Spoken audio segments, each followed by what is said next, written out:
सोचिए, अब हम इस लेवल तक आ गए हैं कि अब सुप्रीम कोर्ट को हमको ये बात बतानी पड़ रही है कि उर्दू हमारे भारत की ही अपनी भाषा है।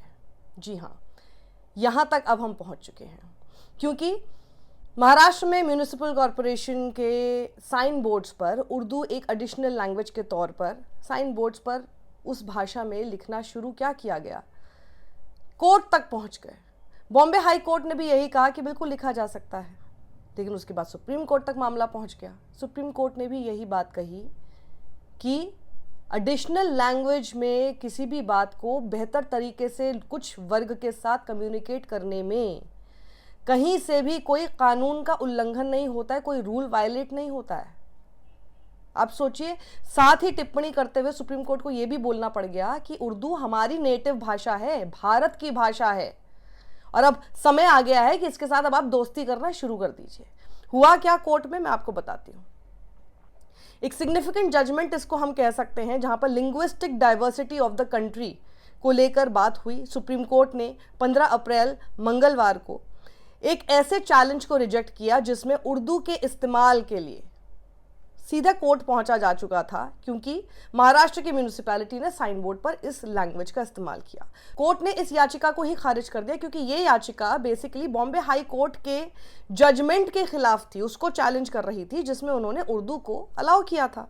वहीं जस्टिस सुधांशु धूलिया और जस्टिस के विनोद चंद्रन की इस बेंच ने कहा कि किसी भी एडिशनल लैंग्वेज को डिस्प्ले करना कहीं से भी Maharashtra local authorities official languages act 2022 का वायलेशन नहीं है, और किसी भी तरह से कोई प्रोहिबिशन नहीं है इस कानून में कि उर्दू को इस्तेमाल ना किया जा सके। और कोर्ट ने कहा कि किसी भी इफेक्टिव कम्युनिकेशन के पर्पस के लिए, कि आप ठीक से कम्युनिकेट कर सके कुछ लोगों से और डाइवर्सिटी हो, उसको रिस्पेक्ट करना चाहिए। जजमेंट में देखिए क्या कहा गया। प्रेजेंट केस पे आते हुए यहाँ पर ये स्टेट करना, ये मेंशन करना ज़रूरी है कि म्यूनिसिपल काउंसिल का काम है कि वो लोकल कम्युनिटी, उस इलाके की जो लोकल कम्युनिटी है, उसको सर्विसेज प्रोवाइड करे और immediate day to day needs जो हो उसको फुलफिल करे। अगर लोग या फिर कुछ ग्रुप ऑफ पीपल जो वहाँ पर उस इलाके में रहते हैं वो म्यूनिसिपल काउंसिल के अंडर आता है और वो लोग उर्दू से ज़्यादा फेमिलियर हैं, तो फिर किसी को कोई ऑब्जेक्शन नहीं होना चाहिए कि उर्दू को वहाँ पर एक ऑफिशियल लैंग्वेज की तरह एडिशन में यूज़ किया जा सके। जैसे कि मराठी है, at least on the sign board of the municipal council Marathi की तरह उर्दू को भी इस्तेमाल किया जा सकता है, कम से कम साइन बोर्ड्स पर। तो लैंग्वेज तो एक मीडियम है कि हम अपने आइडियाज़ को एक्सचेंज कर सकें, किसी को समझा सकें, जिससे कि कई सारे लोग जिनके अलग अलग डाइवर्स व्यूज़ होते हैं, उनकी अलग अलग विचारधारा होती है या फिर उनके अलग अलग बिलीफ होते हैं, उनको और हम इकट्ठा कर सके, पास ला सके। एक लैंग्वेज उस चीज़ का माध्यम है और इसकी वजह से बांटने का काम नहीं होना चाहिए। वो कहते हैं कि हमारी जो ताकत है ना, उसको कभी भी हमारी कमज़ोरी मत बनाइए। हमको बल्कि उर्दू के साथ दोस्ती करनी चाहिए, और बल्कि उर्दू ही नहीं, हर लैंग्वेज के साथ हमें दोस्ती करना चाहिए। अपने मिसकंसेप्शंस, अपनी जो गलत धारणाएं हैं, उसके चक्कर में मत पड़िए, रियलिटी में आइए। उर्दू जो है वो इंडिया के लिए कोई एलियन लैंग्वेज नहीं है, कोई बाहर की लैंग्वेज नहीं है। It was born in India and flourished है। ये इंडिया में ही इसका जन्म हुआ और यहीं पर ये फली फूली है। कोर्ट ने आगे एड्रेस करते हुए उर्दू लैंग्वेज के खिलाफ जो ये मुहिम चली हुई है उसको एड्रेस करते हुए कहा, वो कहते हैं कि हमारा जो पूर्वाग्रह है ना उर्दू को लेकर, वो वहाँ से शुरू होता है जहाँ हम ये सोचने पर लग जाते हैं, ये गलत धारणा पाले बैठे हुए हैं कि उर्दू जो है वो हमारी भाषा नहीं है, कहीं बाहर की भाषा है। ये जो कुछ लोगों का मत है, हमें इस बात का डर है, लेकिन सच्चाई ये है कि ये बेसिकली उर्दू के बारे में बिल्कुल गलत इन्फॉर्मेशन है, गलत नॉलेज है। बिल्कुल मराठी और हिंदी की तरह ही उर्दू भी एक इंडो आर्यन ही लैंग्वेज है, और ये एक ऐसी लैंग्वेज है जो कि हमारे भारत की धरती पर ही जन्म ली है। उर्दू यहीं पर फ्लरिश हुई और यहीं पर डेवलप हुई है, क्योंकि यहाँ के भी जो कुछ लोग हैं जो कि डिफरेंट कल्चरल स्ट्रेटा से आते थे, उन लोगों के साथ एक्सचेंज ऑफ थॉट्स करने में इस लैंग्वेज ने योगदान दिया है और कई लोगों के साथ कम्युनिकेशन आसान बना दिया। कई सारी सेंचुरीज बीत गई और ये जो लैंग्वेज है, ये कई तरह के शायर, कवि, इन लोगों ने इसको अपनाया है। ये उनकी फेवरेट लैंग्वेज बन गई, ये बेसिकली उनकी चॉइस ऑफ लैंग्वेज बन गई कि इसी में वो अपने सारा वर्क जो है हमारे सामने लेकर आते रहे। आज भी the language used by the common people of the country is replete with words of the Urdu language, even if one is not aware of it. वो साथ ही ये भी कहते हैं, ये बिल्कुल गलत होगा कहना कि कोई भी शख्स जो मान रहा है कि वो हिंदी बोल रहा है लेकिन उसकी हिंदी में उर्दू के शब्दों का इस्तेमाल ही ना हो। ये बिल्कुल गलत होगा कि आप ये मान के चल रहे हैं कि आप बिल्कुल शुद्ध हिंदी का डे टू डे बेसिस पर इस्तेमाल कर रहे हैं, या फिर कुछ ऐसे शब्दों का भी इस्तेमाल नहीं कर रहे जो कि उर्दू से नहीं आए हैं। जैसे कि वर्ड जो हिंदी है वो अपने आप में एक पर्शियन वर्ड हिंदावी से निकला हुआ है। आप सोचिए, जिस भाषा को आप बोल रहे हैं और आप सोच रहे हैं शुद्ध हिंदी बोल रहे हैं, वही शब्द जो है वो पर्शियन वर्ड है, हिंदावी, जहाँ से निकला है। ये एक्सचेंज ऑफ वोकैबुलरी जो है, जो कि दोनों ही तरफ से आती है, यहाँ से कुछ शब्द वहाँ, वहाँ से कुछ शब्द यहाँ, और इसकी वजह से उर्दू ने भी कई सारे शब्द हमारे भारतीय जो दूसरी लैंग्वेजेस हैं, जैसे कि संस्कृत भी है उसके अंदर, वहाँ से उन्होंने अपनाई हैं। इसलिए कहते हैं ना, Urdu is a Hindustani language. फिर साथ ही उन्होंने कहा, बहुत ही दिलचस्प है जानना कि हमारे कोर्ट की जो पूरी कार्यवाही है, जैसे कि क्रिमिनल हो, सिविल लॉ हो, इन सब में भी उर्दू के शब्दों का अच्छा खासा भारी प्रभाव है। जैसे फॉर एग्जाम्पल वो बोलते हैं कि अदालत शब्द ले लीजिए, या फिर आप हलफनामा ले लीजिए, या फिर पेशी जैसा शब्द ले लिए। ये सारे उर्दू जैसे वर्ड से ही तो इन्फ्लुएंस होकर सामने आए हैं। यहाँ तक कि सुप्रीम कोर्ट और हाई कोर्ट की आर्टिकल 348 के हिसाब से जो ऑफिशियल लैंग्वेज है संविधान में वो इंग्लिश है, लेकिन कई सारे उर्दू वर्ड्स हैं जो कि अभी भी आज तक अदालतों में इस्तेमाल होते हैं, जिसके अंदर वकालतनामा, दस्ती इत्यादि जैसे वर्ड्स हैं। फिर वो कहते हैं, और लैंग्वेज को ना रिलीजन से जोड़ना अब आप बंद कर दीजिए। लैंग्वेज धर्म नहीं है। हमारे जो कॉन्सेप्ट हैं उसको प्लीज़ आप साफ कर दीजिए, क्लियर कर दीजिए। लैंग्वेज, किसी की भाषा, उसका धर्म नहीं तय करती है, उसके धर्म की वजह से उसकी भाषा नहीं है। लैंग्वेज किसी भी धर्म को रिप्रेजेंट नहीं करती है, किसी भी धर्म का प्रतिनिधित्व नहीं करती है। लैंग्वेज एक कम्युनिटी, एक समाज को बिलोंग करती है, एक इलाके को बिलोंग करती है, कुछ लोगों को बिलोंग करती है, किसी धर्म को नहीं।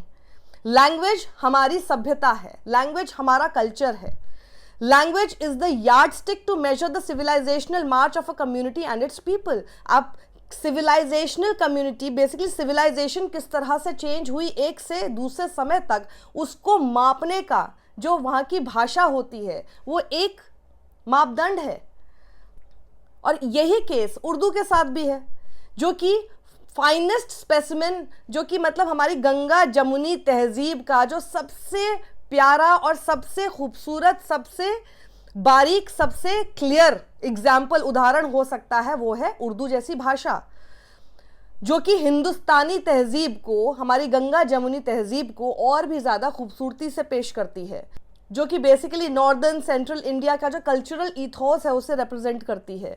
लेकिन इससे पहले कि हमारी भाषा हमारा बेसिकली टूल बन गई कि हम कुछ सीख सकें, भाषा से हम सीखते हैं ना, सीखने का काम करती है भाषा। कुछ भी चीज़ आप लर्न करते हैं तो किसी भाषा में करते हैं। तो इससे पहले कि कोई भाषा हमारे सीखने का टूल बनी, सीखने का औजार बनी, उससे पहले earliest and primary purpose will always remain communication. उससे पहले तो हम कुछ सीखें किसी भाषा की वजह से, वो तो बहुत बाद की बात है, वो सेकेंडरी है। उससे पहले किसी भी भाषा की ज़रूरत इसलिए पड़ी कि ताकि हम एक दूसरे के साथ कम्युनिकेट कर सकें, वार्तालाप कर सकें। और जस्टिस धूलिया ने इस पूरी जजमेंट को स्टार्ट ही किया था एक कोट से, जो कि मौलूद बिनजादी का है। वो कहते हैं, when you learn a language, जब आप किसी भी भाषा को सीखते हैं, आप सिर्फ उसको बोलना या फिर लिखना नहीं सीखते, आप ओपन माइंडेड होना, खुले विचार का होना, लिबरल होना, सहिष्णु होना, काइंड होना और कंसिडरेंट होना भी सीखते हैं, सभी मैनकाइंड के लिए। The plea raised by a former member of the Municipal Council, Patur, in District Akola, Maharashtra, was that the use of Urdu language in any manner is impermissible. इनके हिसाब से उर्दू का किसी भी तरह से यूज़ बिल्कुल भी अलाउड ही नहीं होना चाहिए था, परमिशन नहीं होनी चाहिए इसकी। उन्होंने पहले महिला है ये, इन्होंने पहले अप्रोच किया म्यूनिसिपल काउंसिल को, इनकी प्ली को वहाँ पे भी रिजेक्ट कर दिया गया ये, लेकिन तब भी चुप नहीं बैठी। म्यूनिसिपल काउंसिल का साफ यही कहना था, जो कि कोर्ट कह रहा है कि एडिशनल लैंग्वेज उर्दू के तौर पर मराठी के साथ अगर हम साइन बोर्ड में इस्तेमाल करते हैं, कहीं से भी कानून के खिलाफ नहीं है और ये पूरी तरह से जस्टिफाइड है।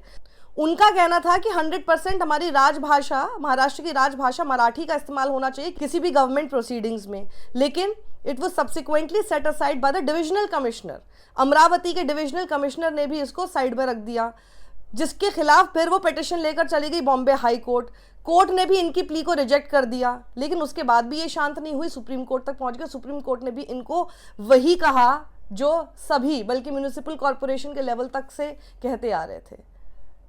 मतलब एक एक करके लगी रहे कि बस मराठी इस्तेमाल होनी चाहिए। इनको इतनी दिक्कत हो गई कि मराठी, अरे तुम मराठी में पढ़ लो ना, किसी और को उर्दू में पढ़ना होगा वो उर्दू पढ़ लेगा।